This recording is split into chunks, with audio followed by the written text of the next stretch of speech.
York County is so much more than just a stop for gas on I-80. 17 County is filled with unique individuals with unique stories just waiting to be told. Welcome to the 17 County Podcast with your host, Emily Perry. This is 17 County Podcast. Thank you for tuning in to today's episode.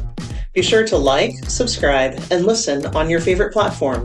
This helps our podcast grow, and we thank you for your continued support. We would like to thank our York County Development Corporation stakeholder investors, AgriProducts, BGIN USA, Cornerstone Bank, York General, Central Valley Ag, and York State Bank. Without these great stakeholders, we wouldn't be able to focus on the growth and development of York County here at the YCDC. So thank you. And now, let's get to the conversation. Today, we have Vini Pie joining us. He is an international student here at York University, pursuing a degree in business. Among other things, he is the York University FBLA President and is even a fellow podcast host, hosting Future Leaders podcast at York University. Welcome to the podcast. Thank you. Thank you for having me. Of course. So tell me a little bit about you. Where are you from? Okay. So I'm originally from Brazil. My city is called Curitiba. Most people haven't heard of it, but it's a really nice place. I came here to the United States in 2019. I went to Missouri first for my JUCO. I came to the United States to play soccer at first. And after graduation, COVID happened. A lot of things happened. And then I came to Nebraska, to York. I had a friend here that was here already. And since then, Nebraska has been one of the places that it's deeply inside my heart. I really like it here. Yeah. I like the community here. I like the people here. I've been to a few places already, and I truly can say that I feel like home here. How did you end up specifically at York University? So, as I said, I am a soccer player, like most Brazilians. So I came to the United States in 2019 to play soccer. And after my years of JUCO were done, I wanted to transfer to a different school, like a 4-year school, so I can finish my degree. I had a friend of mine that was here already, and he told me, like, man, if you want to come, York is a nice place. And I was like, okay, I had a few options, but York seems to be, like, I had a good offer to come here and play. So it just made sense, and it was great. It was one of the best decisions I've made so far. And yeah, soccer was how I got in, but it's definitely a big part of my life. But right now I'm a senior, so I won't play anymore, which is sad. But at the same time, it was great. It was a great time. Yeah, that sounds fun. Sports in college or otherwise. Yeah, I feel like sports gave me not only the relationships, because you meet a lot of people, and I'll take the guys that I played both here in York and in Missouri for the rest of my life. So it was great. It was great. And also the personal skills that you kind of develop in a way. Yeah. Be able to communicate. Like, I didn't know any English when I came here. I did a little bit, but right now I can communicate, I can talk, and just because of that, it's awesome. Yeah. That's awesome. So what has your experience been like at York University? At York University. So I got here in York University in January of 2023. So most people come in the fall. I came in the spring. And when I came, I'm pretty sure it was like me and 3 other people, because in the fall you have a bunch of people that come, right? And so at first I was like throw in the middle of it, but like York University was very open to receive me, both people inside the team and my fellow friends and students, but at the same time the staff was really nice to me. They helped me a lot. Transcripts, job opportunities, you can name it. It was very grateful about York University. The experience has been great. Of course, there are some classes that are not. Yes, but it's part of it, and it's okay. So I'll graduate and I'll keep York very close to my heart. I really like it. Yeah, that's great to hear. Mm-hmm. So what has it been like being an international student, specifically in small town Nebraska? Yeah. As an international student, at first, I really thought I was like a big vacation. I came here, I had some of my Brazilian friends here. Of course, there was some sort of a language barrier in the beginning, but I don't mind making mistakes. So I try to communicate the best way I could. And making mistakes, I kind of develop English faster in a way. Yeah. So after the language barrier didn't exist anymore, I feel like my experience as international student became completely different because I was able to make friends in a different language. I was even able to learn like some of Hispanic friends that I have that used to speak Spanish, and developing the friendship and everything. I was able to also learn that, which was really cool. But it's not easy. Of course, it's not easy. I came here, of course, it was a big vacation, but at some point I was like, damn, I'm very far from home. I'm very far from family, from my friends back in high school, middle school, people that I really have connections that I was on the other side of the world, in a way. So that's kind of the dark side of being an international student. You're kind of far. Yeah. But the best side of it, which pays off, is for you to expand your horizons. And I don't regret at all. It was great. It was great. I do have to plan to keep, like, I love traveling too.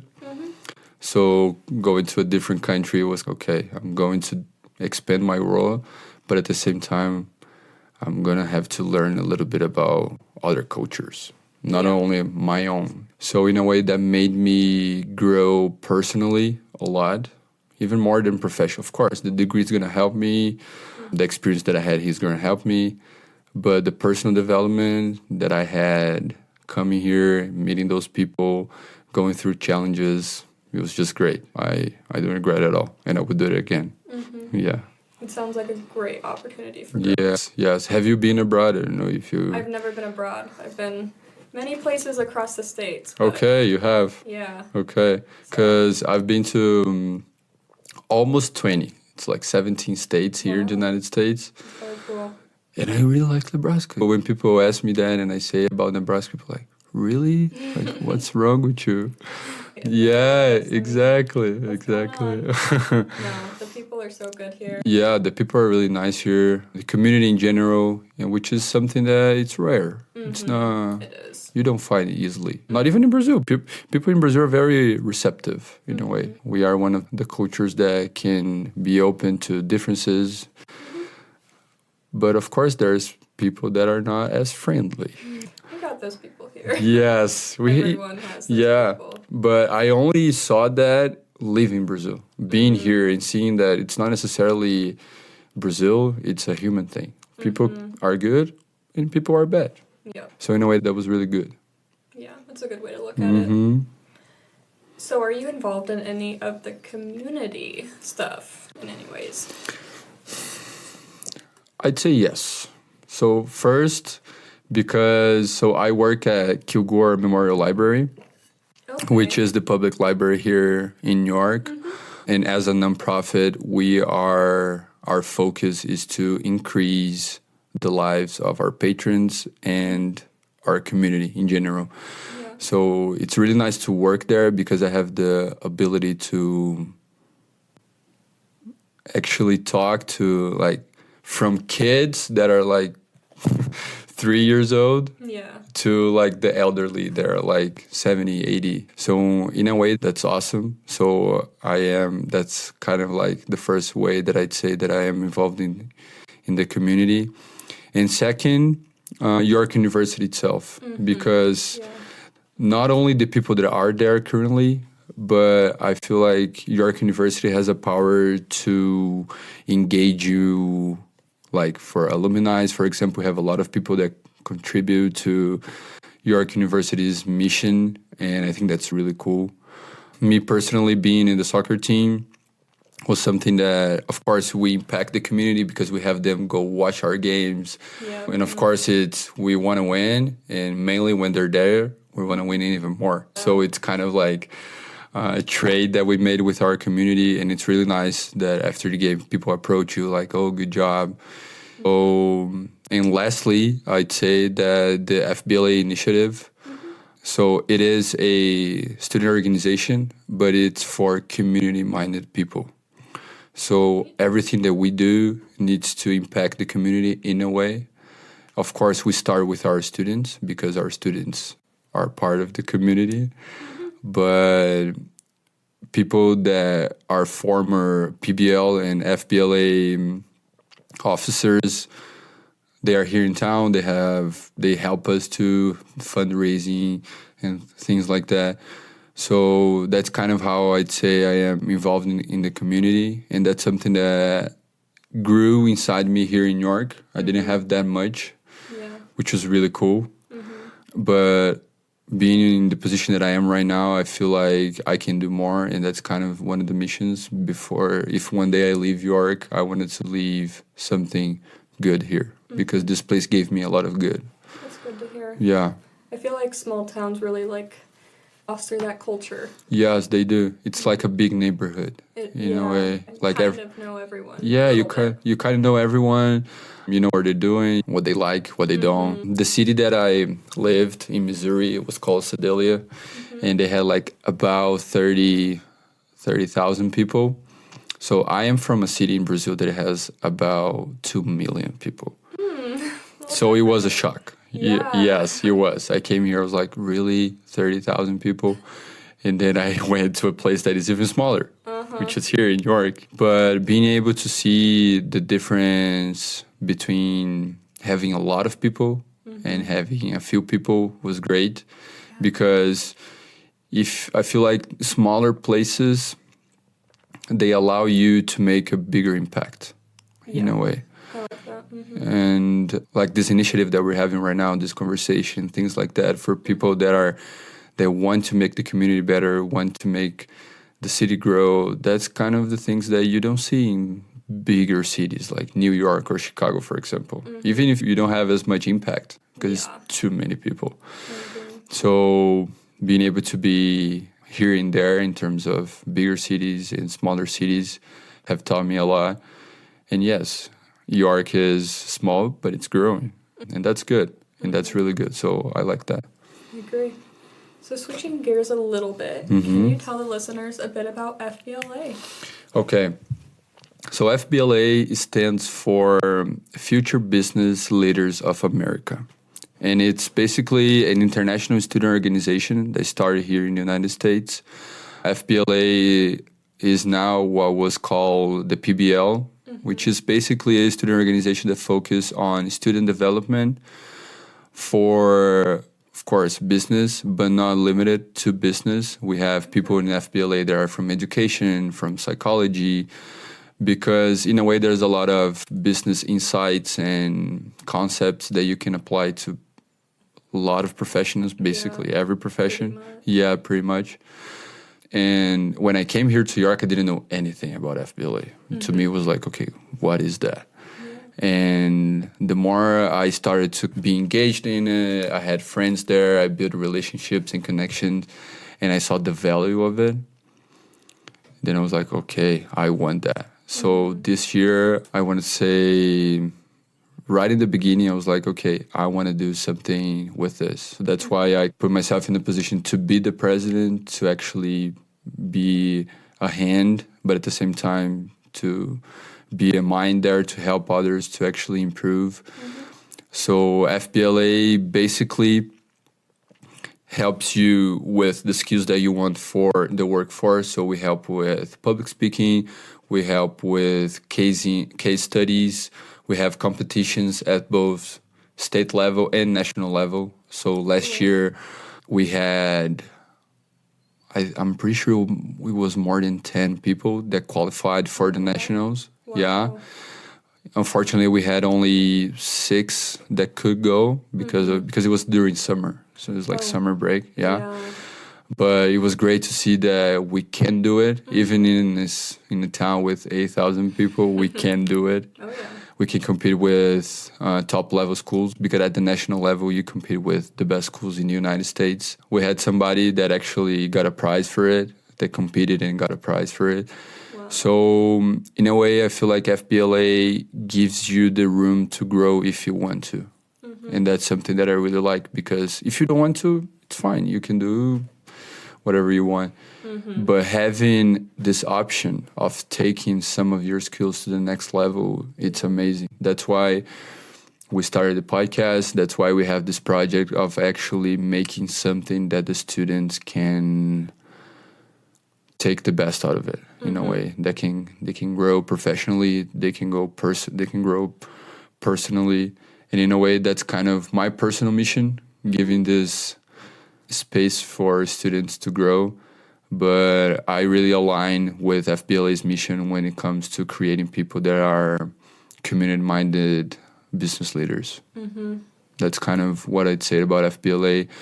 Last year, we went to Orlando for the nationals. The state level, we're always doing Kearney for the universities here in Nebraska. And this year we go to Texas. Oh, nice. After we qualify, yes. So if you're listening to it and you want to participate and you think that's cool, please reach out. And yeah, that's basically FBLA. Yeah. It sounds like even if you don't fully throw yourself into it, you're still going to get a lot of You're still going to get, like the competitions are, let's say, to me was what got my attention. Like, oh, I can compete, I can like win prizes and stuff, which was really cool. I like this competitive side of it. Yeah. But we have also the business club at York this year, and we do all sorts of fundraising, we do all sorts of events, we partnership with other clubs inside the school to make the student life better. And you don't have to worry 100% of your time about classes, homework classes. You can develop yourself in other ways, because theoretically speaking, you learn a lot in class.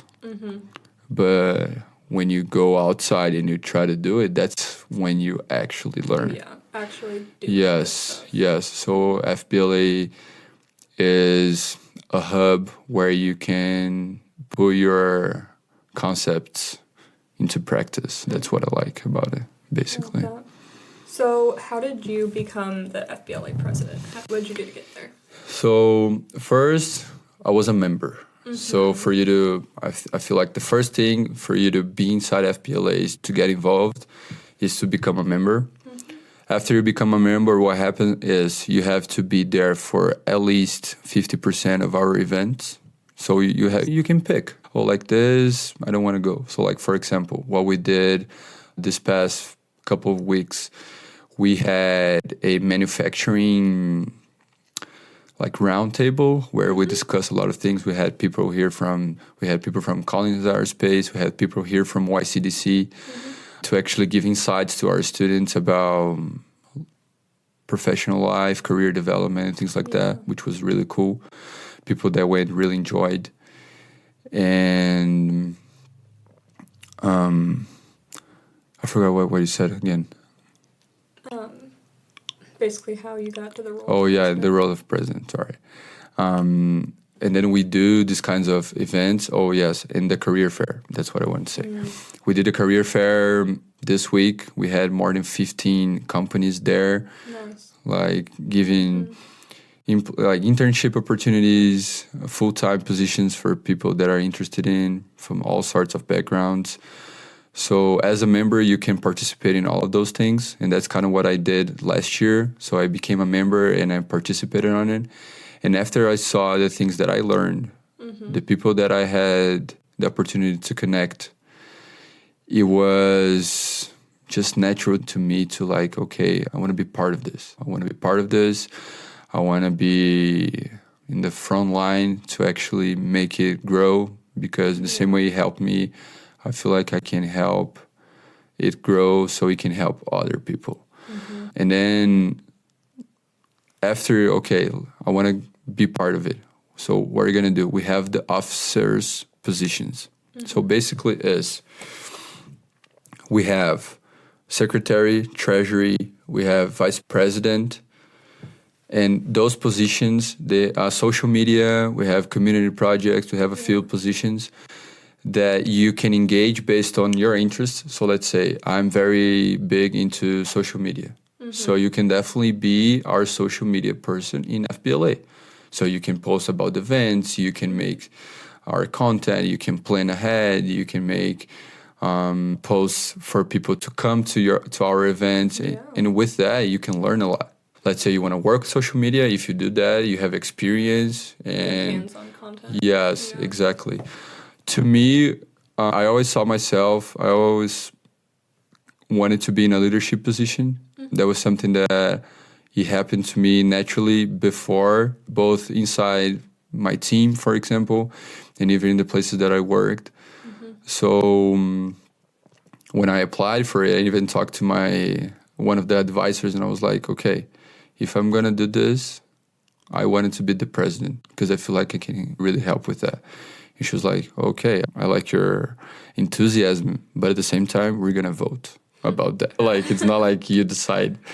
So we did have a vote for all the members, which I think is really cool because you can put somebody there that actually you feel represented by them, you know? For sure. So after the vote, it was great that now I can be president. I'm very happy about that. I feel like there's a lot of things that I can do now, but there's a lot of things that I should do now in my position. And being able to have this sort of responsibility at first, I'm like, okay, will be to balance everything. I have school, I have work, I have practice. But it has been great because I have a really good team with me. I have the advisors, I have the officers and all the members. Yeah. So that's kind of how it all started. And I'm looking forward for the future. Good. That's great to hear. So how involved is FBLA within the university, but also within the community? Not as much as I'd like. Yeah? Yes. In the university, I'd say that we have more voice because, of course, it's an initiative that was created way back then when I wasn't even in college. Yeah. So, yes, the York University gives us support with that. They give us resources, which is really cool.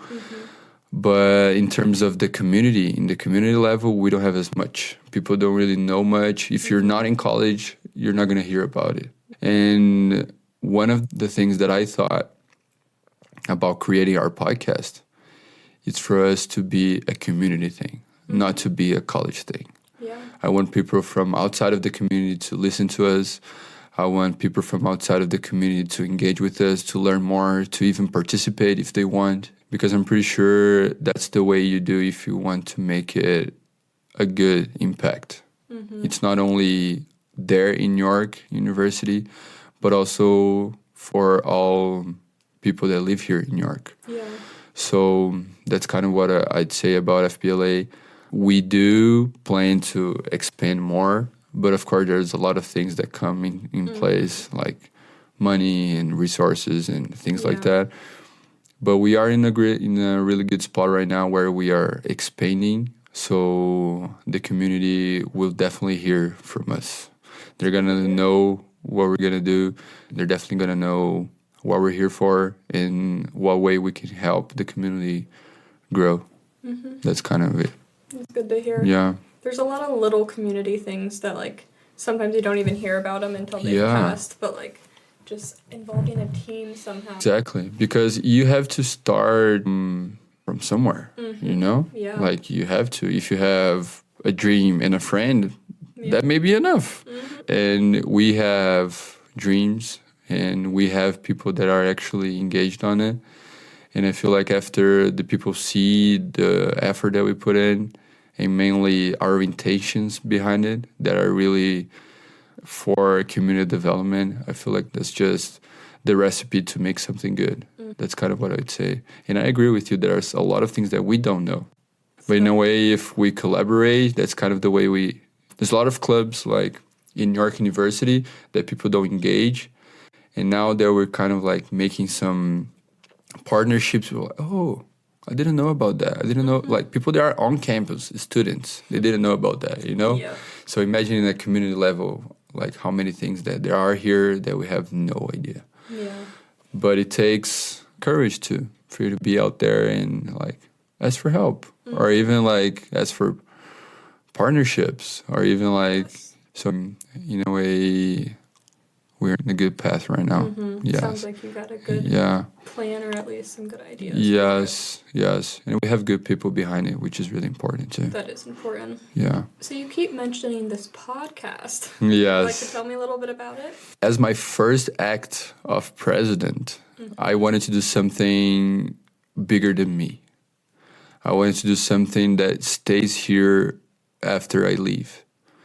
And the idea was to make some sort of communication channel between us and the students and the community. So I had a few ideas, but the podcast was something that I really enjoyed. I love to watch podcasts. I consume it a lot. And I really like the public speaking part of it too. Yeah. So in a way, I feel like I saw that I can do it. And the other question that came up to my mind was, why not? Yeah. Why shouldn't I? I have everything. Because it wasn't necessarily out of the blue, because we have this year the Edge of Innovation Lab in York University, sponsored by Collins Aerospace. So they made like a 3-room type of arrangement where they have a VR reality studio room where students can, of course, have some fun, but at the same time they can learn a lot, like graphic designs and animations. There's like a flight simulator there, which is really cool. There's a room right next to it, which is for virtual meetings. There's like a microphone, camera, which is really cool too. And there's a podcast studio. Well, there you go. There you go, right? So it was like, we have it already. We don't have to buy anything. We don't have to do anything. We have it already. I just need to start it. And at the time I was like, okay, but I don't think I can do this by myself. Like I said, I have to balance a lot of things, but I was willing to get some of my time to actually do that. So I talked to Gabriel, which is our treasury at the business club. He was very excited about it. He was like, yeah, let's do it. I'm into it. Let's figure out how to play with the board, how to play with the microphones. And that's kind of how we started. I'm pretty sure our first episode was recorded in the end of September. Nice. We have our first episode out this month already. No, in October was our first one. We already have recorded 3 other episodes that will be posted soon.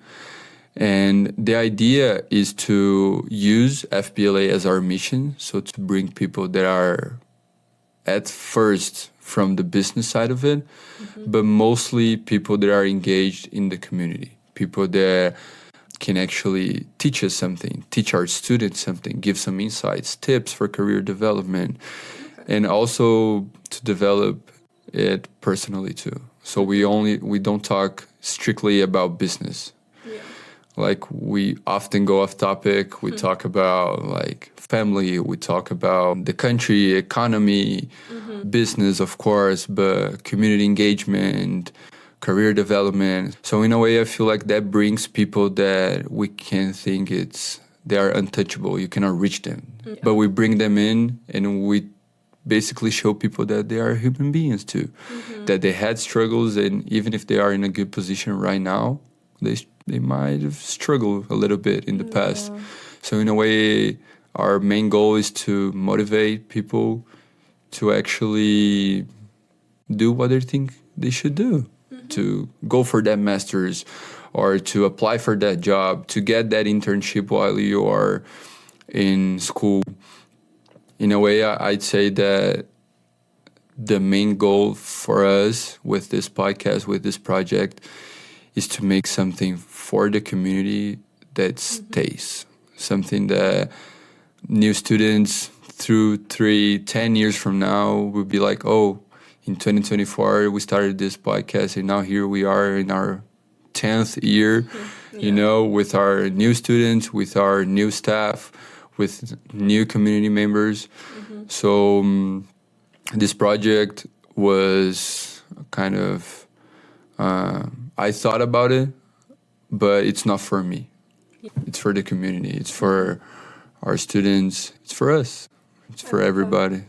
Our podcast is something that it's just a little baby right now, but it's born and it's there. Yeah. So I'm very excited about that. I like that. At Cornerstone Bank, we are committed to providing you the best in banking products and service. With 46 locations throughout Nebraska, we are dedicated to serve you. Cornerstone Bank, member FDIC, equal housing lender. This episode is brought to you by 104.9 Max Country, 103.5 KOOL Radio, and Black Hills Energy. Now, let's get back to it.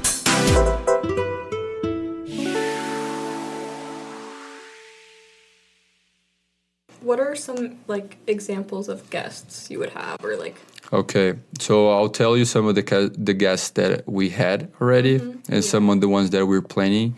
So our first two guests were our advisors, so our FBLA advisors, which to me just made sense. Yeah, they helped us with everything, so it made sense. So it was Robert Vickery, which is the chair of the business department there, and Erin Baker, which is the accounting professor, and she is the advisor she's the main person behind the business club. But it was nice because we talked a lot about, because he's from New Mexico, and she, New York, but it's the first time that she's living here. So the first thing that we kind of talked was okay, so what do you think about York? What's the deal? Are you getting used to it? And from there on, we had a really nice conversation. It was great. After that, we had Doug Rude from Collins Aerospace. Yeah. I'm pretty sure you're familiar with him. Yeah. Yes. I contacted him. He was more than open to do this conversation. We scheduled time, and we had a really good 1 hour and a half conversation. It was oh my God, it's an hour already. Yeah. And we talked about all sorts of things. We talked about AI. We talked about business, of course, leadership, and things like that. It was really cool. It was the first one that we actually recorded because we're trying to make some sort of video content too. I'll be honest that I kind of messed up the camera, so we don't have the full video. Work in progress. Yes, work in progress, exactly. But it was a really nice conversation. I'm very happy that he was there.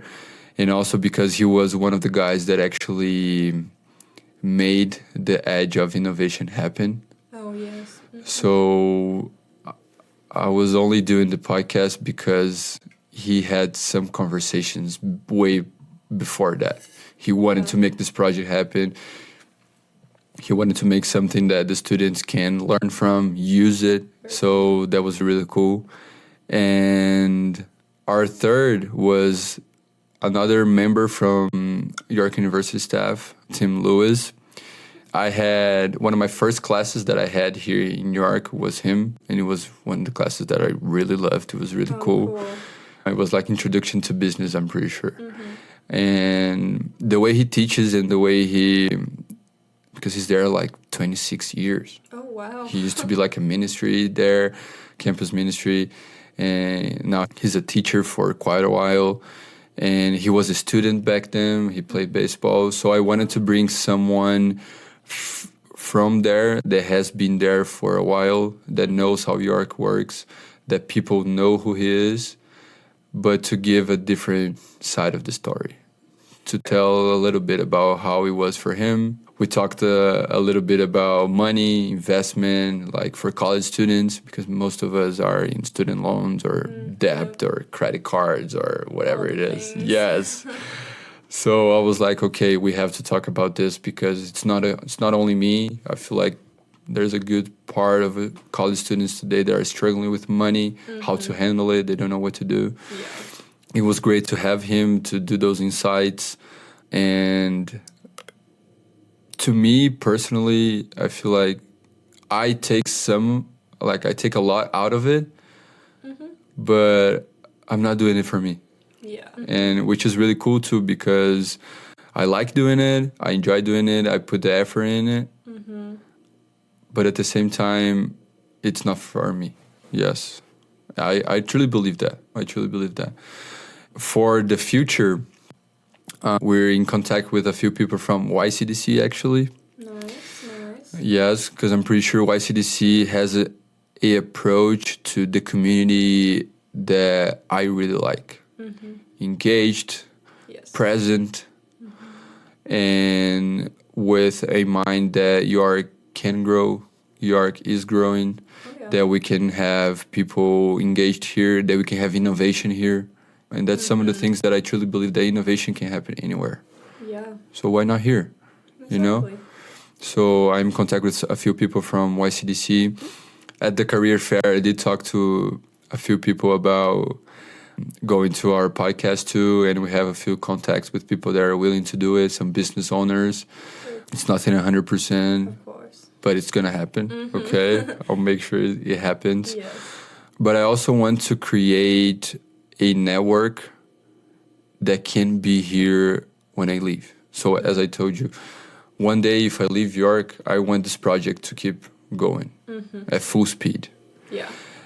So if that's the case, I want people from outside of York University to also engage in it, to nurture it, to make it important not only for the college, but also for the city, to make it something the same way you guys are doing it. Yeah. That's why I feel like joining forces and making those partnerships and having those people, having this sort of collaboration, it's a win. Will always be a win. Very true. And that's kind of our plan. We're going to break for Christmas. Yeah. But we're going to be back next year, strong, ready. And the idea is to make this project the best way we can. I love that. Yeah. That sounds like such a good project and so much learning. Yeah, like I'm pretty sure you can agree with me that doing this sort of projects like podcasts and things like that is something that you think when you're home. You think outside of work, and it becomes part of you because it's like you're there. Yeah. You're physically there. You're putting effort. You're putting time there, and you wanted to make it as good as possible. For sure. And it's not different for us. It's definitely not different for us. So the idea is to make something. Of course, it's not going to be perfect. I have a few problems with perfectionism sometimes. I wanted to make the best thing ever. Oh my God.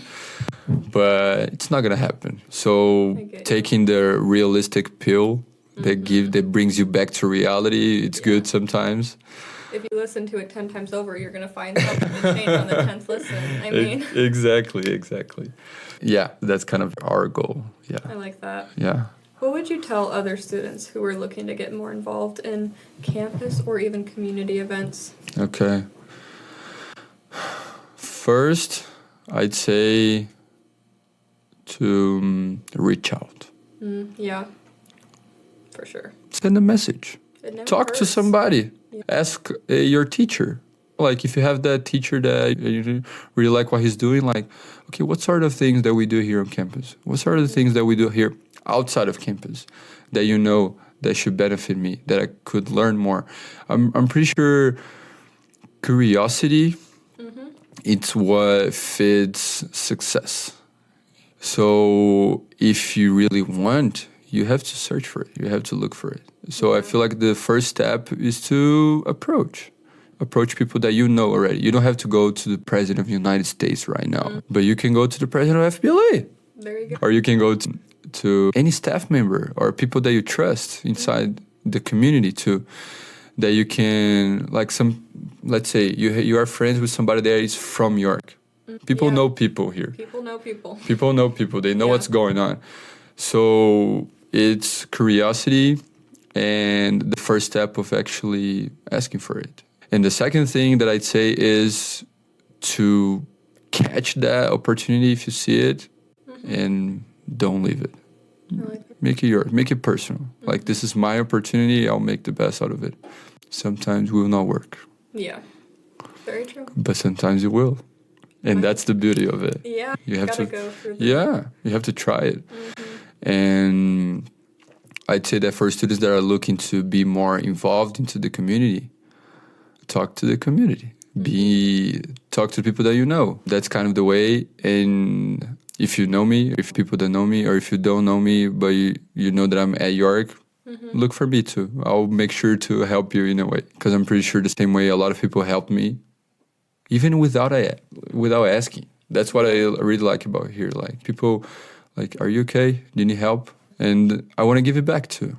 So in a way, I feel like that's one of the biggest motivations for me, is to actually give it back. And I'm not alone in this. There's a lot of people here that wanted to give it back. There's a lot of people, a lot of businesses, a lot of profits that just want to help. They just need you to come knock. Yeah, exactly. And if you don't knock, they're never going to know about you. They're not going to know. Exactly. So, in a way, that's what I'd say, like, the path. I like that.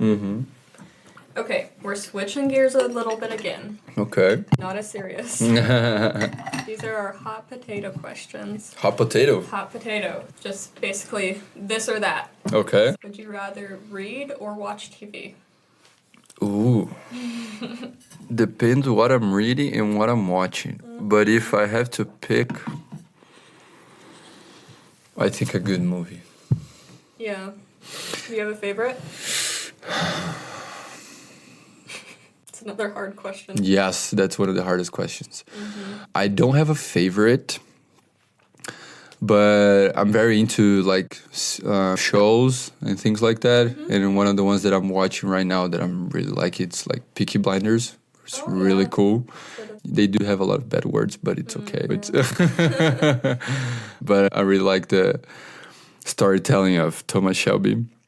But generally speaking, I really like fiction or non-fiction, but like based on real events and things like that. Yeah. There's no movie that I'm thinking right now specifically. Whenever you get asked that question, it's just like out the window. Yeah. Oh, I watched Kingsman the other day. Oh, yeah? Kingsman was really cool. It's complete. Okay, I'd say it's fiction, but I know to what extent, because they talk about spies and things like that. Yeah. We have those. I'm pretty sure they don't jump off cliffs but yeah. Yeah, they don't come back to tell the story. Yes. Yeah, movies. But I really love to read. I like to read. I feel like reading, I'm not saying that, oh my God, I read. Because some people count books and I hate that. Like, oh my God, I've read 200 books this year. Oh, really? Tell me about one of them. They can't because they... Once you read that many, it's probably gone. Yeah. And most people don't read 200. They just like go through pages like, oh my God, I finished it. But no. So I like to enjoy books. For sure. I like to be there, read. I like to read per chapters, but some books have huge chapters. But I like to stop, I read 15 minutes. Yeah. If I feel like it, I can read an hour. If I don't feel like it, I don't read at all. Yeah.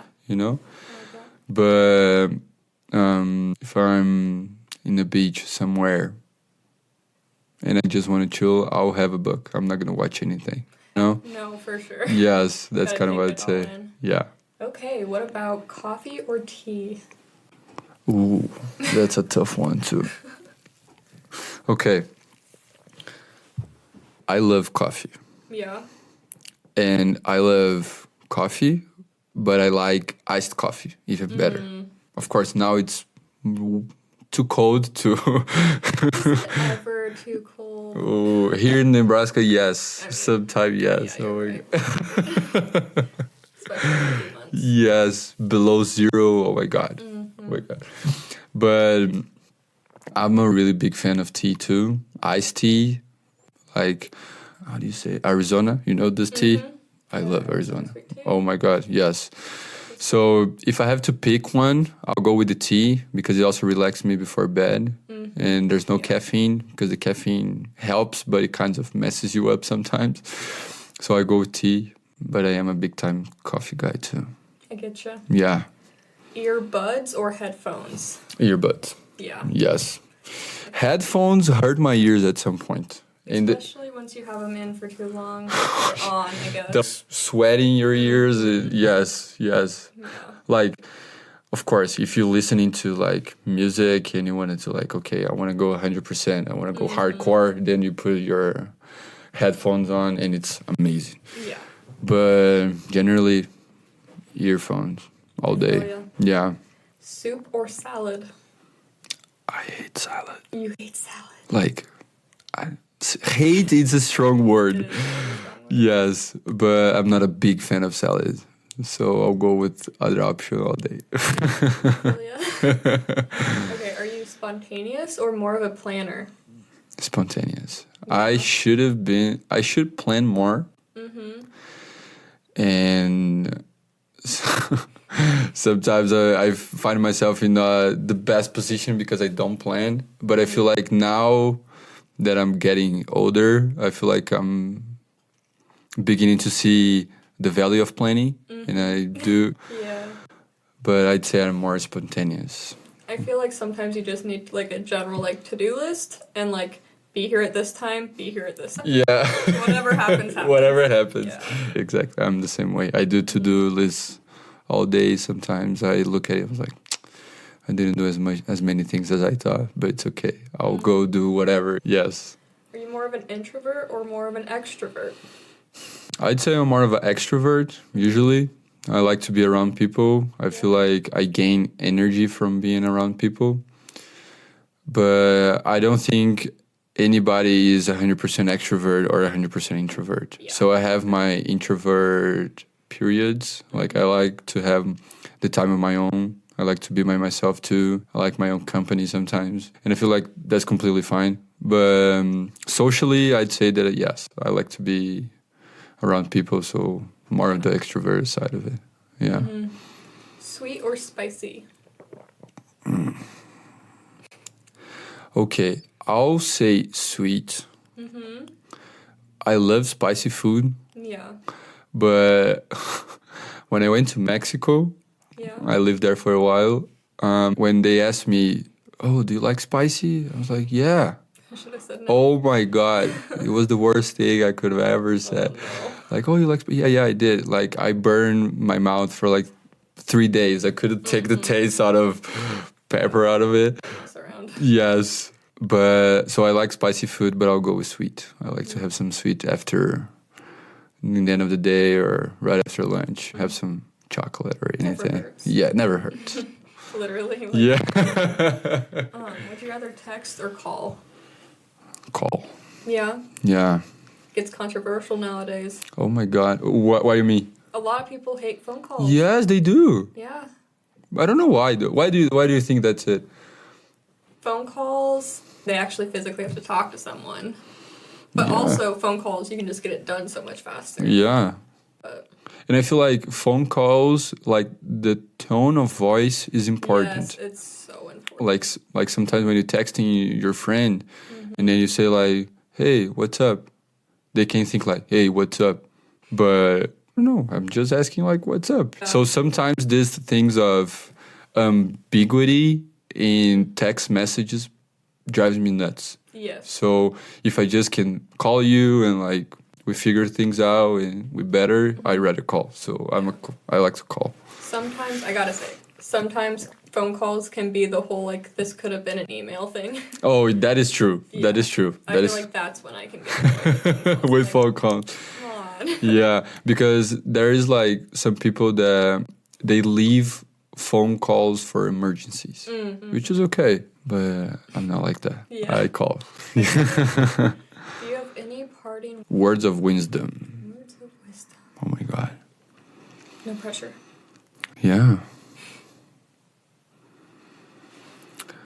The harder you try, sometimes the further you stay from achieving what you want. So I feel like give yourself some time. You know? I like that though. Yeah. Too much pressure can be a bad thing. Yeah. And like, for example, me, I'm 26. And most of the guys that I study with are early 20s. And they think like, "Oh my God, you're old."